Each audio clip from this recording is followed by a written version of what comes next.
जमलेल्या माझ्या तमाम हिंदू बांधवांनो, भगिनींनो आणि मातांनो, हा गोंधळ आता आपल्याला महाराष्ट्राच्या कानाकोपऱ्यात घालायचा आहे. आणि महाराष्ट्राची जी भवानी आहे तिला मी आज साथ घालतोय की बये दार उघड.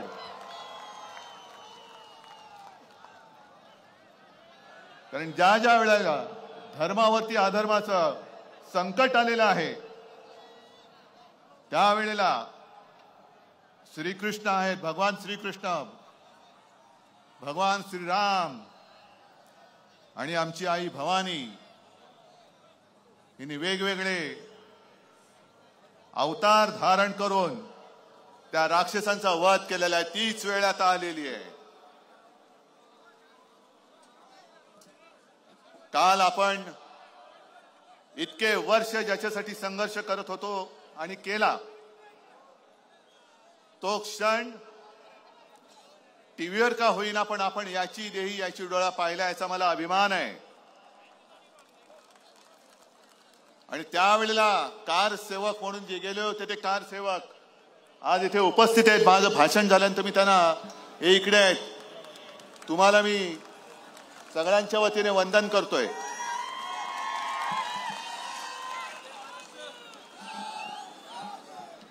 काल काळाराम मंदिरामध्ये मी गेलो होतो, सावरकरांच्या जन्मभूमीत मी गेलो होतो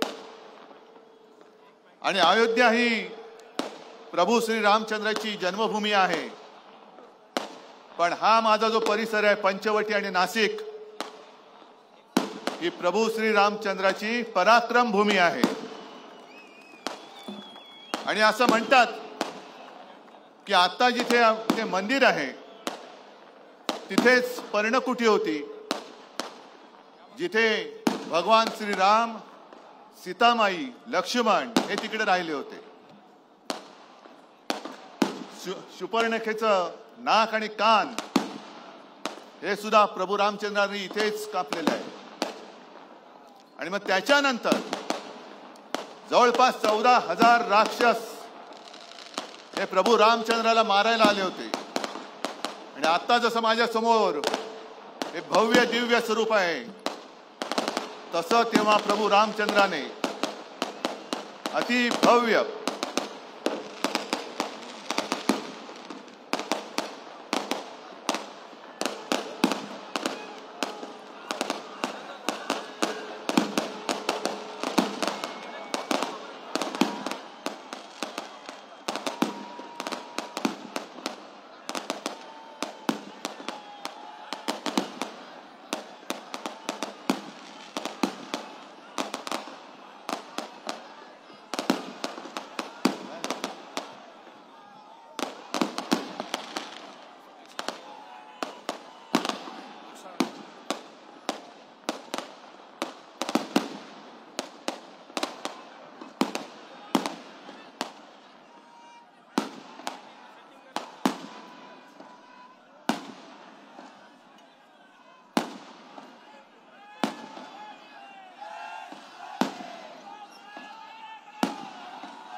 हॅलो चेक.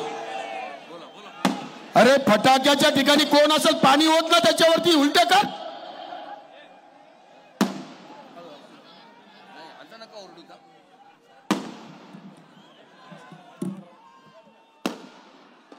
आणि 14,000 राक्षस जेव्हा श्रीरामाला मारायला आले होते त्यावेळेला श्रीरामाने असंच अतिभव्य काल स्वरूप धारण केलं आणि त्या राक्षसांचा वध केला होता.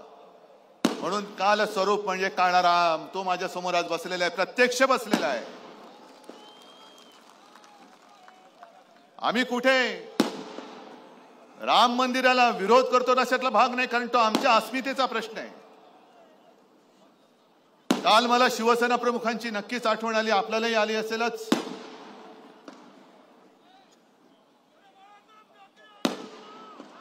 अरे काय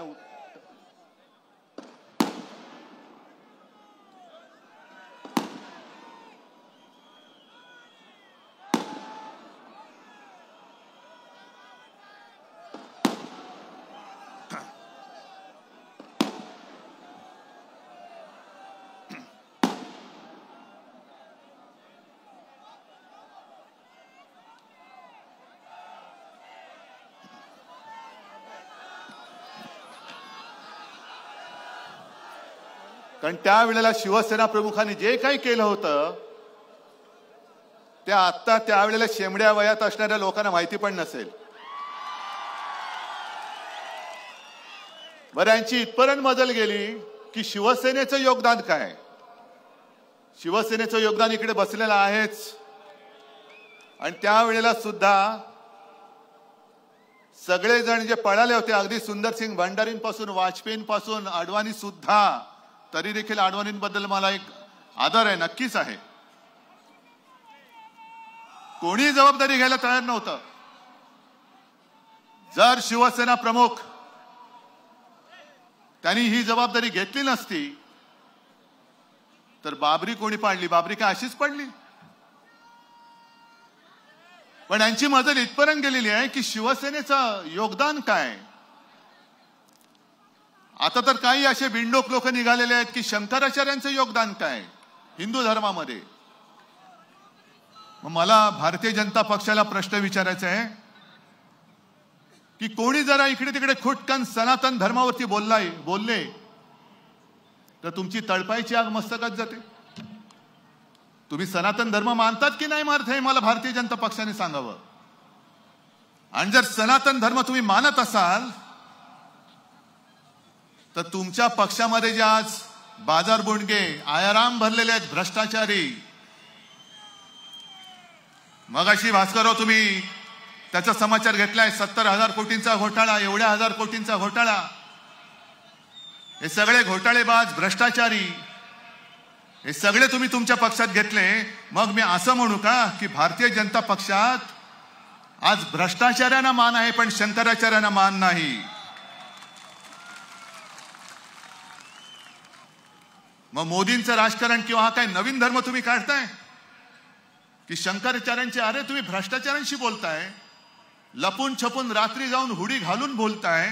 तुम्ही तुमच्या पक्षामध्ये त्यांना घेताय, मोठी मोठी पदं देत आहेत, आजूबाजूला बसवत आहेत. प्रफुल्ल पटेल बरोबर तुमचे फोटो येत आहेत. मिरची बरोबर ज्यांनी व्यवहार केला, देशद्रोही इक्बाल मिरची, त्याच्याबरोबर व्यवहार केला म्हणून बोंबलणारे तुम्हीच होतात. त्यांच्या तिकडे उद्घाटनाला जात आहेत. आपल्याकडे सुद्धा जे काही होते घाबरून पळाले, खोक्यामध्ये बंद झाले. आणि आज मी तुम्हाला जाहीर सांगतोय, लढाईला तुम्ही तयार आहात की नाही आहात? तुमच्यापैकी एक सुद्धा घाबरून जाणार असेल तर आत्ता जा. कारण शिवसेना प्रमुखांचा जय जयकार करताना जे शिवसेना प्रमुख आपल्याला शिकवून गेले की अरे 100 दिवस शेळी होऊन जगण्यापेक्षा एकच दिवस वाघ म्हणून जगा. तर आधी गेल्या तेवढ्या शेळ्या खूप झाल्या, आणखीन कोणी असेल तर निघून जा. शेळ्यानो निघून जा, मिंद्यांकडे जा, नावच मिंदे आहे.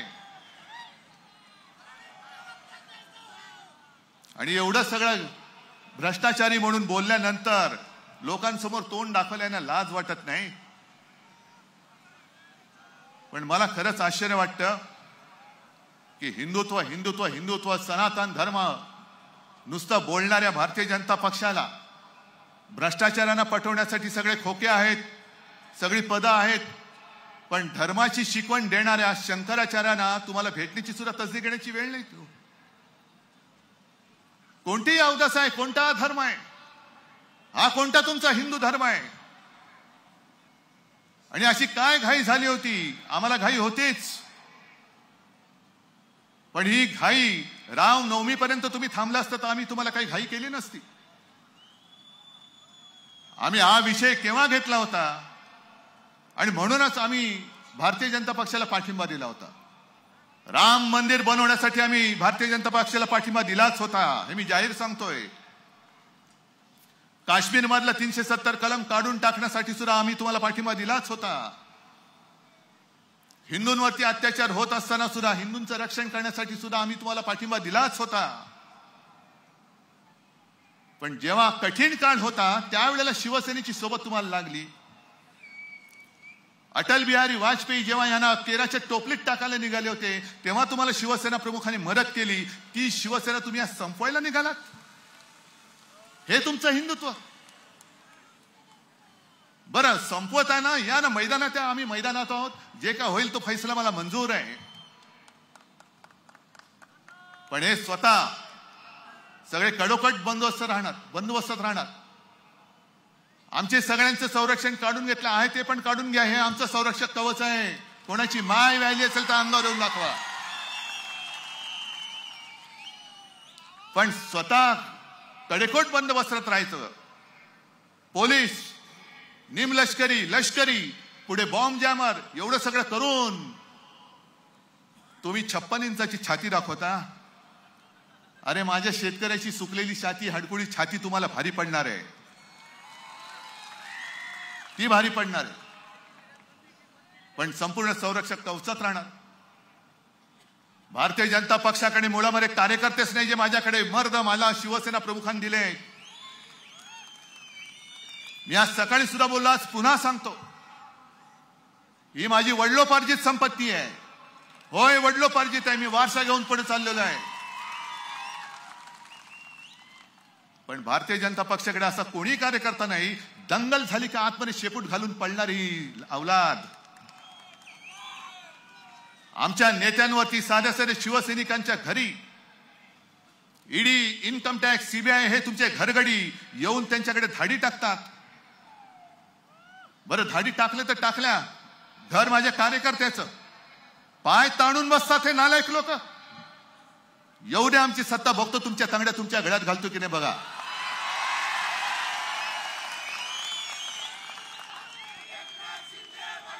पण एका बाजूला स्वतः कडेकोट बंदोबस्तात राहणार, दुसऱ्या बाजूला तुमच्या यंत्रणा, तुम्ही शासकीय यंत्रणा, त्या शासकीय यंत्रणांचा पगार माझ्या या सर्वसामान्य माणसाच्या खिशातून जातो. हे त्या यंत्रणावाल्यांनी सुद्धा लक्षात ठेवावं.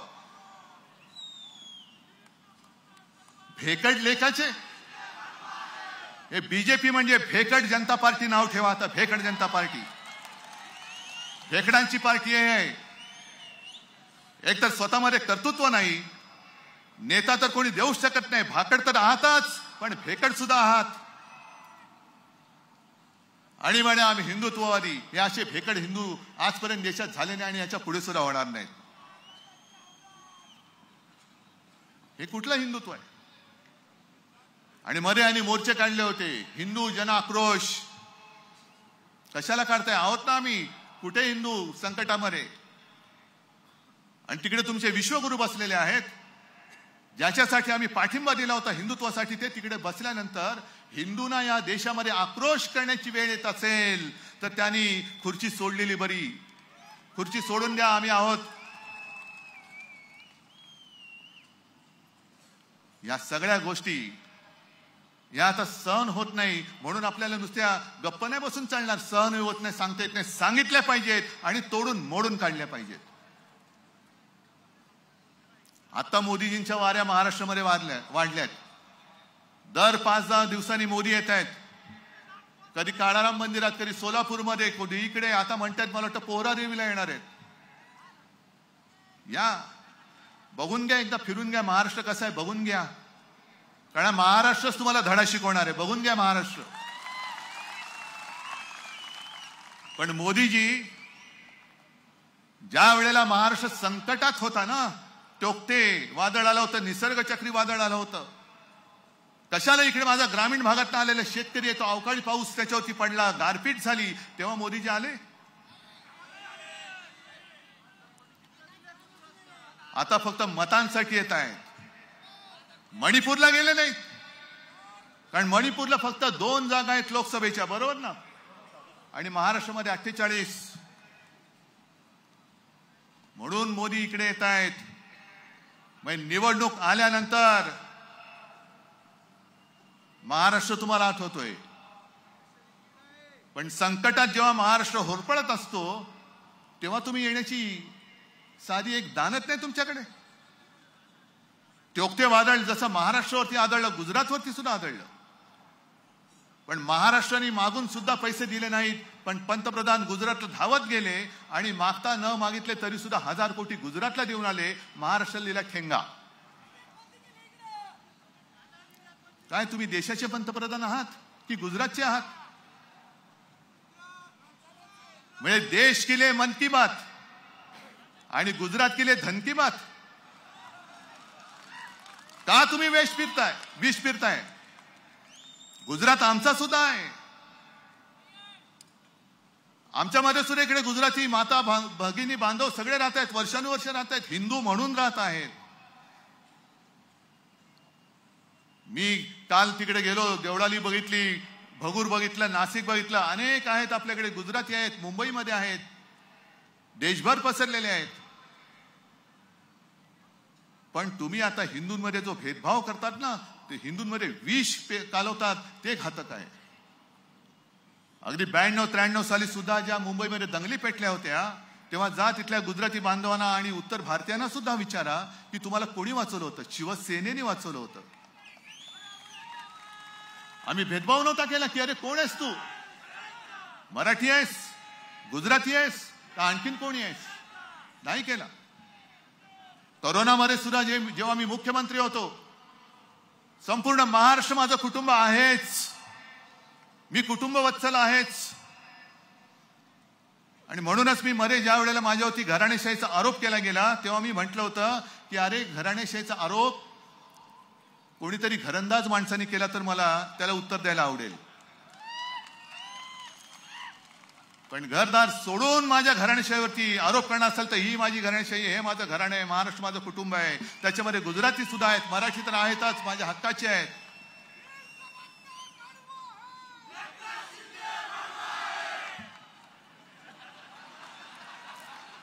आता तुम्हाला जास्त सांगण्याची गरज नाही, पण आणखीन काही काही कडवी पानं सुद्धा आहेत.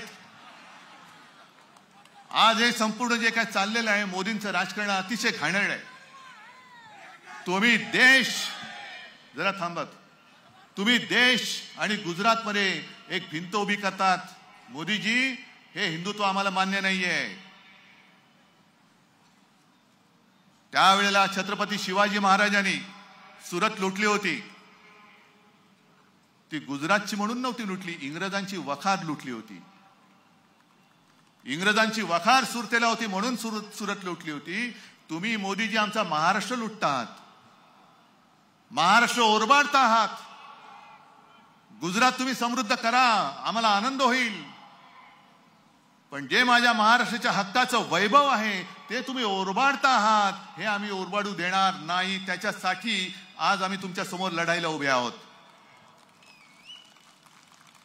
आणि मिंदे जे बोलतात ना, यांनी बाळासाहेबांचे विचार सोडले. अरे मिंद्या, तुझ्या समोर महाराष्ट्र ओरबाडला जातोय आणि तू शेपूट हलवत दिल्लीची चाकरी करतोय. शेपूट हलवत बसतो खुर्चीसाठी.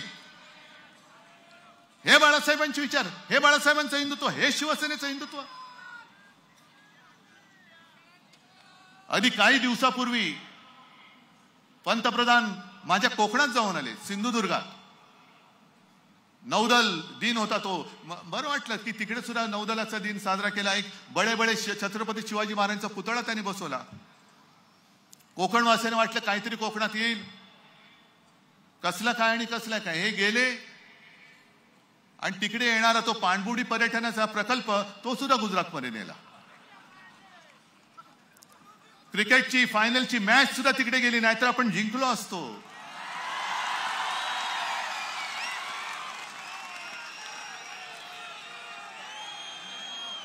आता तर म्हणजे मधल्या काळामध्ये हेच लोक ओरडून बोंबलून ओरडत होती ना सगळी, बॉयकॉट बॉलिवूड, बॉयकॉट बॉलिवूड. आणि काय काय होतं काल राम मंदिराच्या इकडे, सगळे बॉलिवूडच बॉलिवूड. म्हणजे शंकराचार्य नाही, पण शंकराचार्यांचं काम करणारे तिकडे, हे यांचं थोतांड. बॉयकॉट बॉलिवूड. आता ते फिल्मफेअरचा तो सोहळा आहे, तो सुद्धा आता ते गुजरातमध्ये घेऊन चाललेत. म्हणजे जिथून जिथून जे काही महसूल मिळण्याची जी काही ठिकाणं आहेत ती सगळी ओरबाडून गुजरातमध्ये घेऊन जातात, सगळी घेऊन जातात. कशासाठी तुम्ही हे करताय सगळं? काय महाराष्ट्राने असं काय तुमचं पाप केलेलं आहे की तुम्ही आमच्या मुळावरती आला? जो महाराष्ट्र संकटात तुम्हाला दिल्लीमध्ये घेऊन गेला, त्या महाराष्ट्राच्या मुळावर तुम्ही घाव का घालता आहात? आणि मग हे असं बोलल्यानंतर यांनी बाळासाहेबांचे विचार सोडले. तुम्ही आज मला सांगा, मी एक तरी बाळासाहेबांचा विचार सोडल्याचं तुमचं मत असेल? तुम्ही सांगाल तर मी जे आहे ते पद सुद्धा मी सोडून द्यायला तयार आहे, जसं मी मुख्यमंत्री पद सोडलं. जा त्या नार्वेकरला सांगा, लबाडाला सांगा, इकडे येऊन हिम्मत असेल तर इकडून मध्ये येऊन बोल, मी तुझ्या बरोबर येतो, आणि सांग शिवसेना कोणाची. बंद दारात तू निर्णय देतोस. ज्या गोष्टी आम्ही दिल्याच नाही सांगतो त्याचे पुरावे आम्ही गेल्या वेळेला जनता न्यायालयात दाखवले. पाहिले की नाही तुम्ही? नसेल तर पुन्हा एकदा तुम्हाला दाखवीन. शिवसेनेची घटनाच मिळाली नाही, शिवसेनेमध्ये अमुकच नाही. एका 2013 साली हेच गृहस्थ तिकडे उभे होते बिल्ला घालून, आणि दुसऱ्या वेळेला तर आता जे म्हणतायत की हे पक्षप्रमुखच नाही, तेच दाढी खाजवत माझ्या पाया पडले होते. पण ही शिवसेनेची घटना आहे. ही सगळी जी बसलेली लोक आहेत, माता भगिनी आणि बांधव, तुमचे आशीर्वाद, ही माझ्या शिवसेनेची घटना आहे.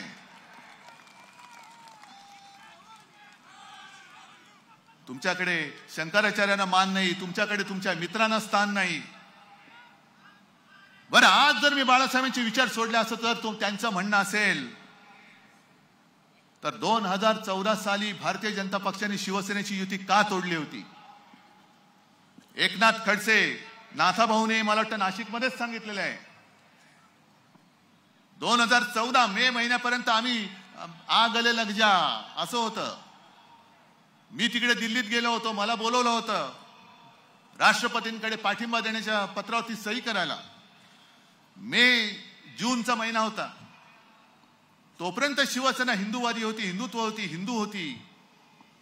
मग जून ते ऑक्टोबर असं काय नेमकं घडलं? असं आम्ही काय धर्मांतर केलं की तुम्ही शिवसेनेची युती तोडलीत? आणि आज मी तुम्हाला पुन्हा एकदा सांगतो, आज सुद्धा ती जी व्यक्ती जिवंत आहे भारतीय जनता पक्षामध्ये, ती एक जबाबदार व्यक्ती आहे. 2014ला भारतीय जनता पक्षाने आपल्याशी युती तोडली आणि तुमच्या मेहनतीच्या बळावरती एकट्या शिवसेनेचे युती शिवाय 15 दिवसात 63 आमदार महाराष्ट्राने निवडून दिले. आणि ती व्यक्ती जेव्हा आपली युती तुटलेली होती, निवडणुका झालेल्या होत्या,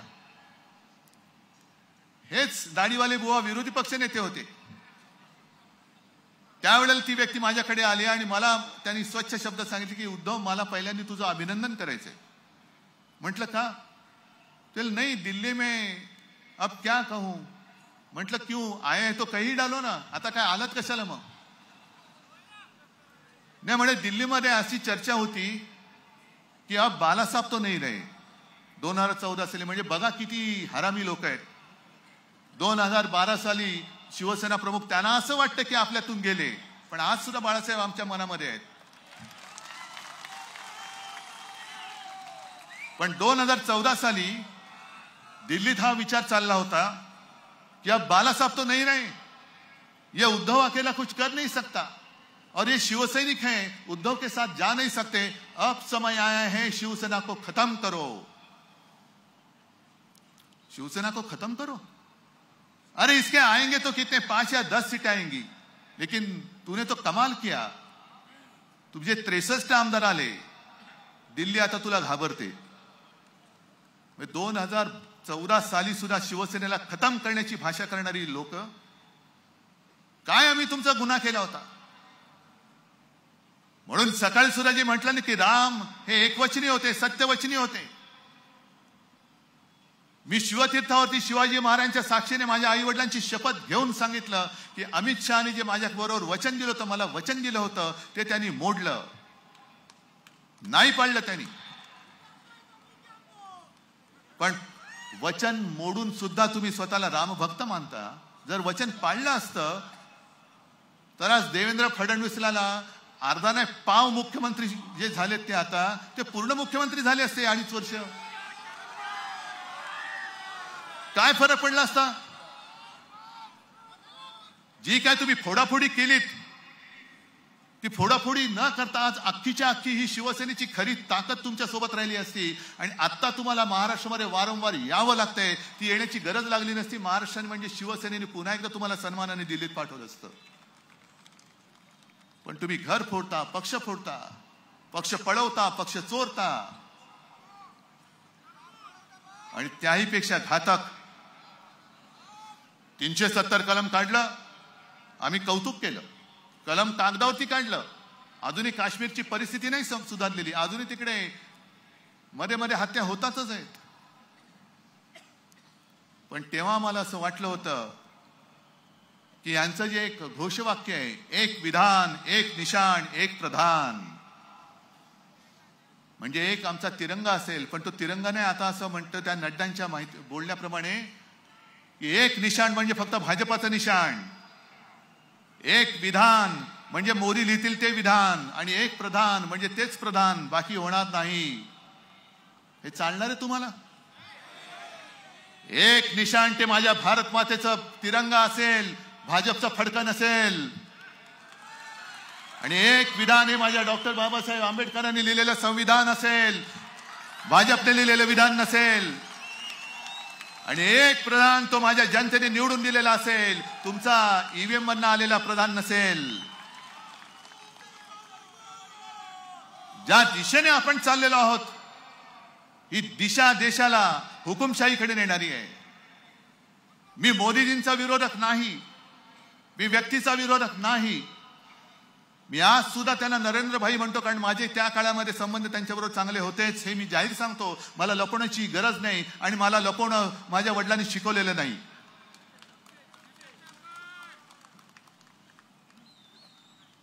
परंतु भाजपाची जी नीती चाललेली आहे की संकट काळामध्ये जी शिवसेना होती, म्हणजे विरोधकाला तुम्ही संपवताय म्हणजे राजकारणात हरवताय, मंजूर आहे.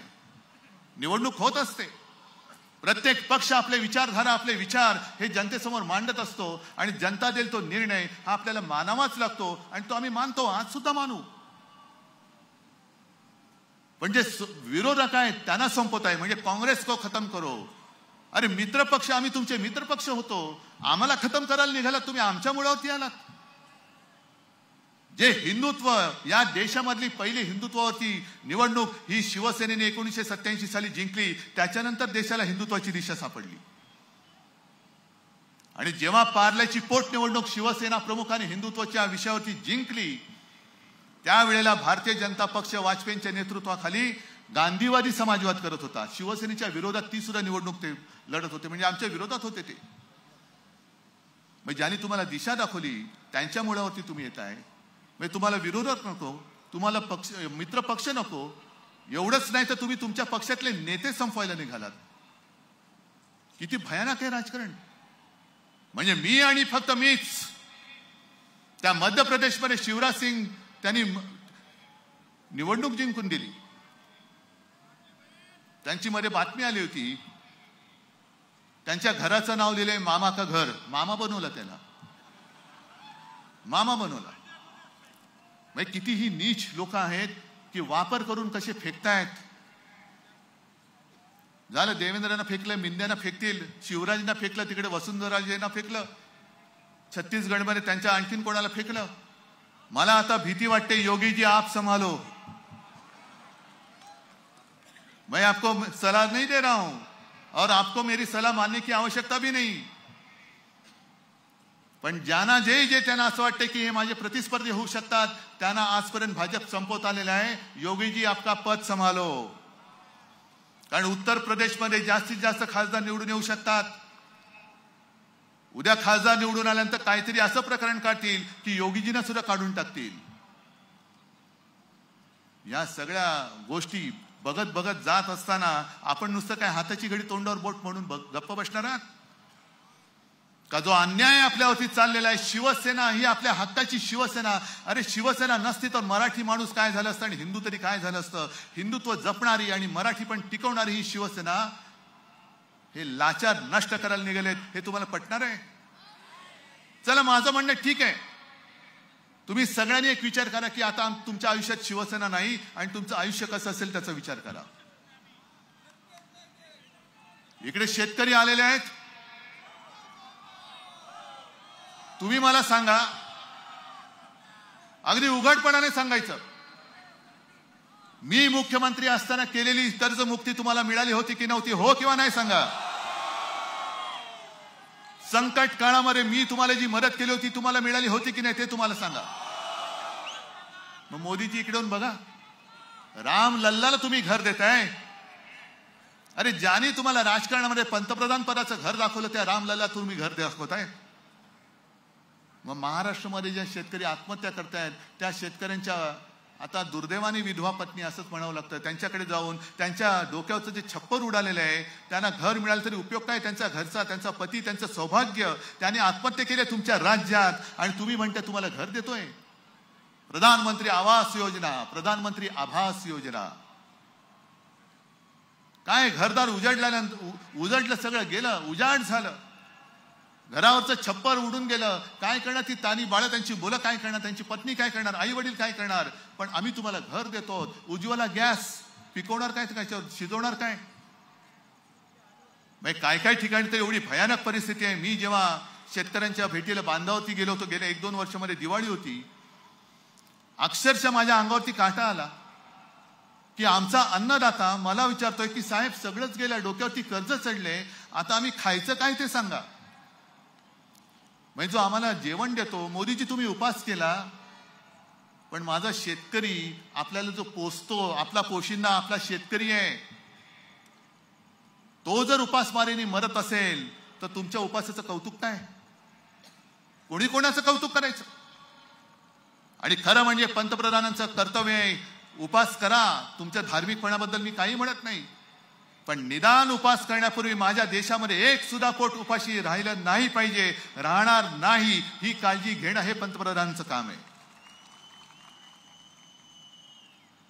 मग लोक विचारतात, मी दिल्लीमध्ये गेलो होतो इंडियाच्या बैठकीला आणि संजय राऊतांनी घरी त्यांच्या एक अनौपचारिक असं पत्रकारांसाठी जेवण ठेवलं होतं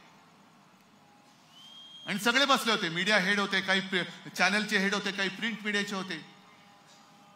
आणि एक नेहमीचा प्रश्न की लेकिन विकल्प क्या है.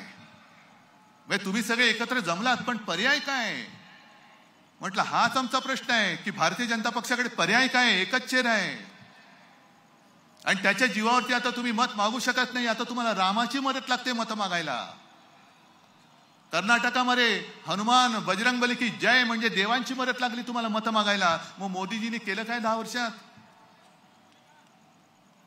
निवडणूक सुद्धा आज आलेली आहे की टेंटेटिव्ह डेट ही बरोबर रामनवमीच्या आधी लावलेली आहे.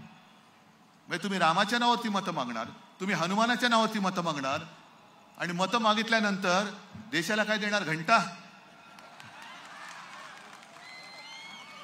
आता ही राम भरोसे बस झालं, आता काम भरोसे मतं मागा, काम भरोसे. आणि म्हणून मी त्यांना सांगितलं की त्यांच्याकडे दुसरा चेहराच नाहीये, पण आमच्या आघाडीमध्ये भरपूर चेहरे आहेत आणि पर्याय पर्याय पर्याय कशाला. मग मी पत्रकाराला प्रश्न विचारला, तोच तुम्हाला सांगतो. मी त्या पत्रकाराला सांगितलं की तुम्ही माझ्या समोर बसला आहात, तुमच्या समोर टेबल आहे, तसाच तुम्ही विचार करा. तुमच्या समोर टेबल आहे आणि त्या टेबलवरती 2 पेले ठेवलेले आहेत. एका पेल्यामध्ये प्रयोगशाळेमध्ये चाचणी केलेलं विष आहे, विष जे घेतल्याबरोबर प्राण जाईल असं त्याच्यावर लिहिलेलं विष. आणि दुसरा पेला आहे त्याच्यामध्ये माहिती नाही काय आहे, पण निवडणूक आहे.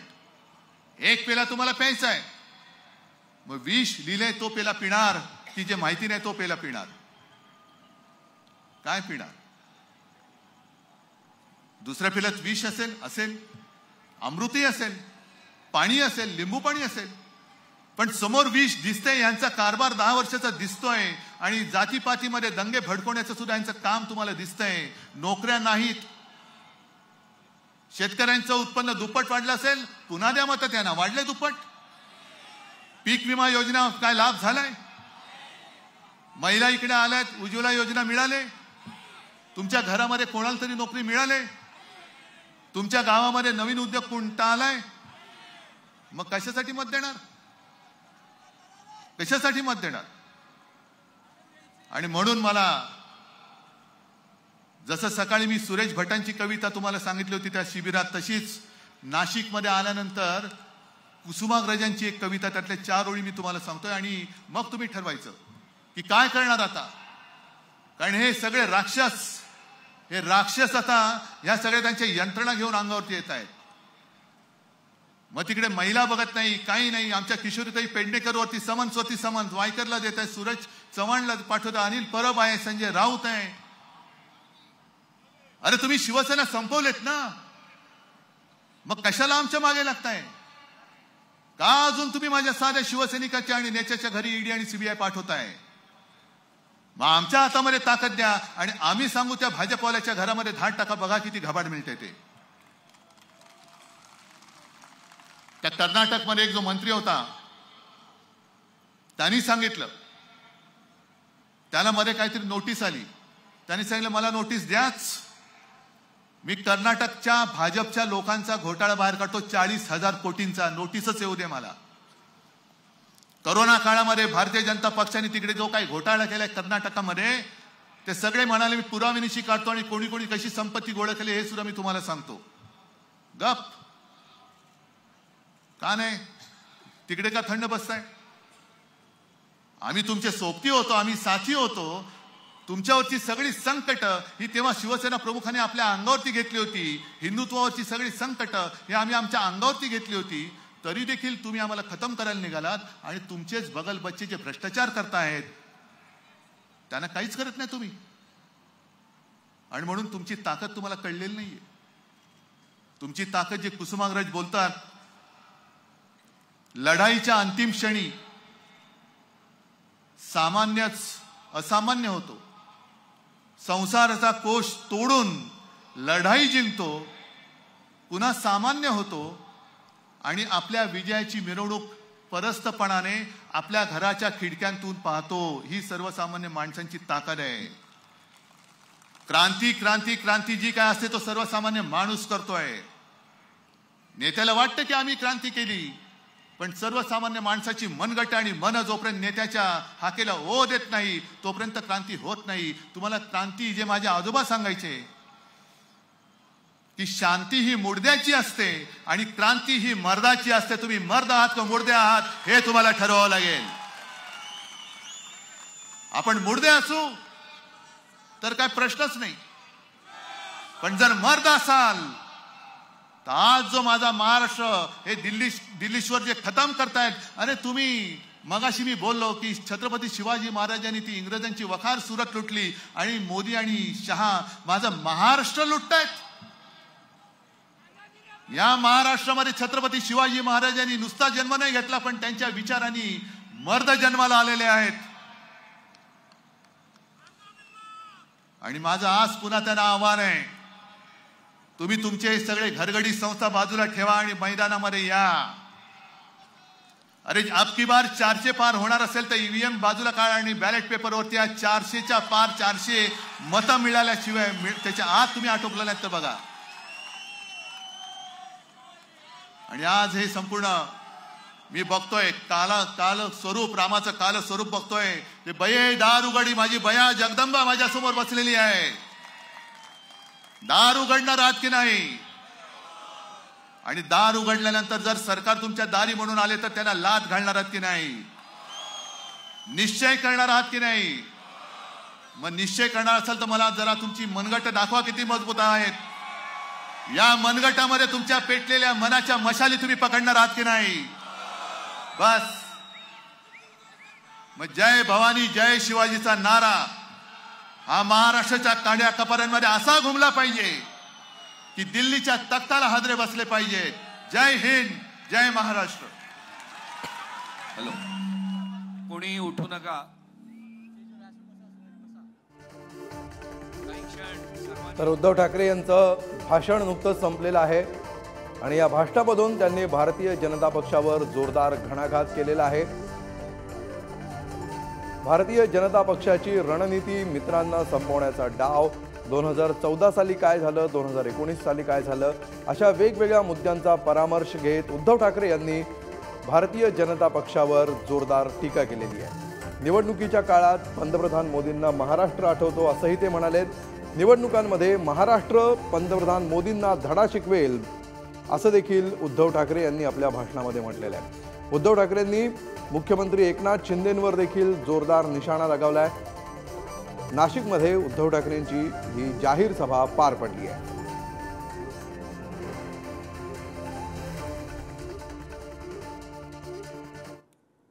टोकते वादळ जसं महाराष्ट्रावरती आदळलं, गुजरातवरती सुद्धा आदळलं. पण महाराष्ट्राने मागून सुद्धा पैसे दिले नाहीत. पण पंतप्रधान गुजरातला धावत गेले आणि मागता न मागितले तरी सुद्धा 1000 कोटी गुजरातला देऊन आले. महाराष्ट्राला दिला ठेंगा. काय तुम्ही देशाचे पंतप्रधान आहात की गुजरातचे आहात? म्हणजे देश के लिए मन की बात आणि गुजरात के लिए धन की बात. मणिपूरला गेले नाही, कारण मणिपूरला फक्त 2 जागा आहेत लोकसभेच्या, बरोबर ना? आणि महाराष्ट्रामध्ये 48. म्हणून मोदी इकडे येत आहेत. म्हणजे निवडणूक आल्यानंतर महाराष्ट्र तुम्हाला आठवतोय, पण संकटात जेव्हा महाराष्ट्र होरपळत असतो तेव्हा तुम्ही येण्याची साधी एक दानत नाही तुमच्याकडे. एका बाजूला स्वतः कडेकोट बंदोबस्तात राहणार, दुसऱ्या बाजूला तुमच्या यंत्रणा, तुम्ही शासकीय यंत्रणा, त्या शासकीय यंत्रणांचा पगार माझ्या या सर्वसामान्य माणसाच्या खिशातून जातो हे त्या यंत्रणावाल्यांनी सुद्धा लक्षात ठेवावं. भेकड लेखाचे हे बीजेपी म्हणजे भेकड जनता पार्टी नाव ठेवा. आता भेकड जनता पार्टी भेकडांची पार्टी आहे. एक तर स्वतःमध्ये कर्तृत्व नाही, नेता तर कोणी देऊच शकत नाही, भाकड तर आहातच, पण भेकड सुद्धा आहात. आणि म्हणे आम्ही हिंदुत्ववादी. हे असे भेकड हिंदू आजपर्यंत देशात झाले नाही आणि याच्या पुढे सुद्धा होणार नाहीत. मोदीजी ज्या वेळेला महाराष्ट्र संकटात होता ना, टोकते वादळ आलं होतं, निसर्ग चक्रीवादळ आलं होतं, कशाला इकडे माझा ग्रामीण भागात आलेला शेतकरी येतो, अवकाळी पाऊस त्याच्यावरती पडला, गारपीट झाली, तेव्हा मोदीजी आले. आता फक्त मतांसाठी येत आहेत. आमच्या नेत्यांवरती, साध्या साध्या शिवसैनिकांच्या घरी ईडी, इन्कम टॅक्स, सीबीआय हे तुमचे घरगडी येऊन त्यांच्याकडे धाडी टाकतात.